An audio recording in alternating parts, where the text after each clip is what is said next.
Hey, welcome to the channel. Hit the like button, subscribe to the channel. Yo Gotti, he just got into it with Finese2Tymes. They said he smacked Finese2Tymes inside of the bulletproof truck that Finese2Tymes bought about a year ago. I want everybody to know, regardless of what went down, Finese2Tymes, he was on Young Dolph's side. He only signed to Moneybagg Yo and apologized for getting mad at Moneybagg Yo for taking his music. He took all his lyrics off the laptop. Once Finese2Tymes got locked up, that's when Moneybagg Yo blew up. That's when Moneybagg Yo stepped out there and started dropping song after song after song. Mia J said that Finese2Tymes not wrong for trying to grab the Louis bag up out of Yo Gotti's hand. This is why Yo Gotti put both his hands together. He rubbed his hands and then he smacked Finese2Tymes. Regardless of what went on, I want everybody to know, R.I.P. Young Dolph. Big Juke got sent up because of Young Dolph.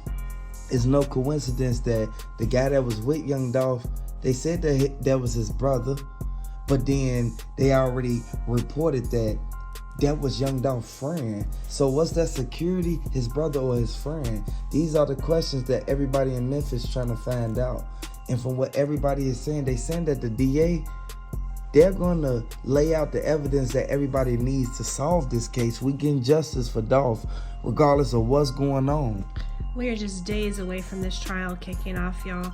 And at the end of the day, there's a lot of information that the DA is about to put out on the table. And I, for one, am very curious to get some answers. I know that Memphis is so heartbroken and just ready to have resolution in this case and really get justice for Dolph. Mia, my heart goes out to her and those kids. Like, at the end of the day, it's hard to lose somebody, but to lose the person that you love most and that's a huge part of your family, it is just saddening. They said it's smoke in the air now because it's Finese2Tymes gonna feel some type of way about Yo Gotti even raise his hand. It's Finese2Tymes gonna fall back like he did J Prince Jr. now. I want y'all to know, regardless of what went down with Honeycomb Brazy and Finese2Tymes, Finese2Tymes always knew where he came from. He came from Memphis. He came from right there where Young Dolph be at. Young Dolph was the main one who told Finese2Tymes, you ain't got to rock with them. Whenever you're ready, you can sign the PRE. Absolutely. Young Dolph was an amazing entrepreneur, and he definitely stood up and did what it took to make a career path for himself and many, many others. The amount of love that he poured into his community and that being ripped away has just broken that heart of the city. And really, Yo Gotti, he should be laying low. He shouldn't be getting into it with Finese2Tymes. He shouldn't be getting into it with anybody. They subpoenaed the phone records from Young Dolph. They wanted to know who was the last person that called Young Dolph, who was the last person who talked to Young Dolph. If they text Young Dolph, it's going to be in the records. Regardless of what went down, as soon as they release the footage, they're going to all see who played a role in this because Big Juke was across the street. There's so many unanswered questions, but so much evidence that points in one direction. And while we sit here and we can speculate, the next few days when this trial kicks off is really going to bring light to the darkness that we've all been living in. And I'm really curious to see what the DA has to present. The feds have been digging hard into this case, trying to get to the root of it. And I really think that out of these 4 suspects, one of them is definitely guilty. They played a game that they didn't know that the choices that they made would give the feds reason to believe that they had something to do with Young Dolph. And I want everybody to know, Young Dolph, he was on a journey to get money. Regardless of what went on, the passion that he had inside of his work that he did, he was one of the main ones who explored everything that had something to do with music. And he went up $100 million before Yo Gotti. I would like to send my honor and respect to Young Dolph because we didn't expect to receive this notation that this happened to him in a cookie shop out of all places. We all know for a fact that Young Dolph, he was the honest one out of the whole group. He told Straight Drop you could sign to him, regardless of if CMG and them been rocking with him since he was a little boy. Regardless of what went down, they should have never backdoored Young Dolph. And from what they said, Yo Gotti gave his brother the money to give to Govan. Regardless of what happened, Young Dolph lost his life. Nobody gets joy out of somebody losing their life.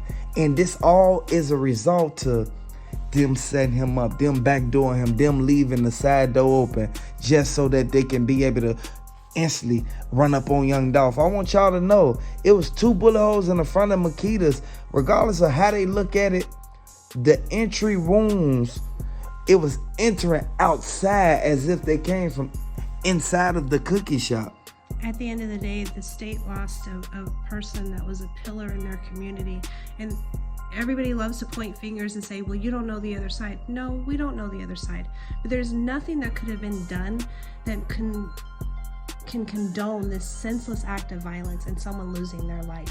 And even for everyday actions, right down to Big Jook, there is nothing that was done that could take away somebody's life but pure evil, revenge, greed, selfishness.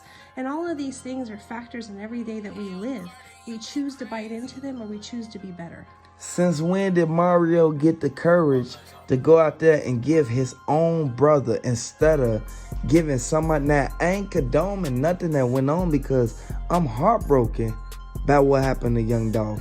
Regardless of what went down, Yo Gotti actually had the courage to give his brother the money instead of giving a random person or somebody who he trusted or knew the money.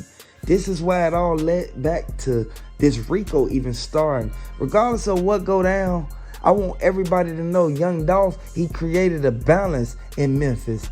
And I want to show my gratitude because regardless of what happened, I am knowledgeable enough to know that Young Dolph helped the community more than Yo Gotti and Big Jook.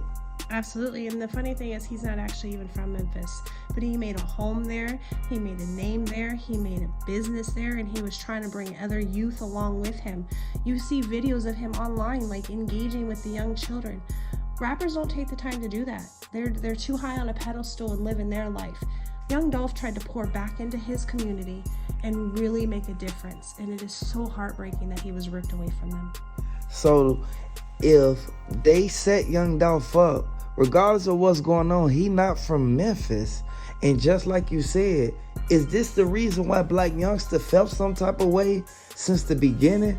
Black Youngster was hanging with him, and then next thing you know, they all fell out.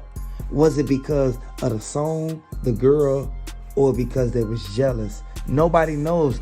Memphis is trying to get answers to these exact questions because they want to know what would make them even believe that Young Dolph didn't want to even get on the song with him. What would make them believe that is because Young Dolph already said that the way that Yo Gotti treated his artists, he wouldn't dare put himself in that predicament or in that category to get did like that. So regardless of what went on, they made the choice. They made their bed. They got to lay in it. And I know that Young Dolph was aware that they was following him. If you gonna follow somebody, at least make it to where he don't see the same car that been riding around the hood that he saw all the time when he ran past in his bulletproof cars. So regardless of what went down, Finese2Tymes not wrong for even japping back at Yo Gotti. Yo Gotti, he got out of line. This is what made Moneybag Yo he tried to hush Finese2Tymes. This is where Finese2Tymes got loud. That's when Lil King ran around the side and said, you can't be talking to him like that regardless of what go down. R.I.P. Young Dolph, because they should have never even put themselves out there like this. And this all led back to Finese2Tymes getting into it with Yo Gotti, Moneybag Yo playing both sides because you can't get mad at your artist for basically defending himself.